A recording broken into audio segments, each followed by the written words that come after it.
তো হ্যালো ভাবে ছেলে এভরিওয়ান, কেমন আছো? তোমার আশা করি ভালো আছো। তোমাদের একটা মেন কথা নিয়ে বলতে এলাম। নিজের খুব খারাপ লাগছে সেটা দেখে।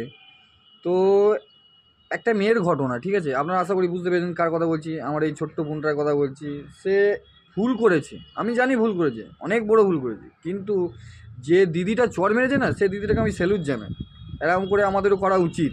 কেউ যদি ভুল করে এবং তার মা মারা আরও ভাল লাগতো, তার মা যদি মারতো। কিন্তু সেটা আমরা অনেক জনাই অনেক রকম ফেসবুকে পোস্ট করছি, নানা জায়গায় পোস্ট করছি। এই পোস্টটা করা বন্ধটা করা আমাদের মনে হয় ঠিক হবে। কেন?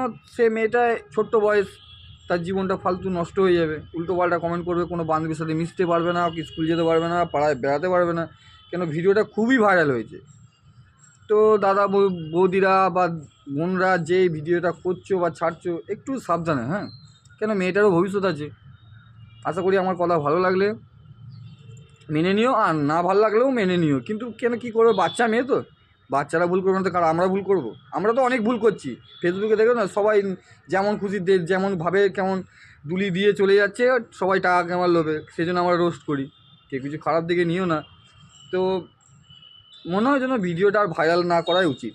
নতুন বছর আসছে, নতুনভাবে শুরু করি। বাচ্চা মেয়েটাকে ছেড়ে দিই, তারও ভবিষ্যৎ আছে। তো আশা করি কথাটা ভালো লাগলে মেনে নিও। ঠিক আছে, বাই, টাটা।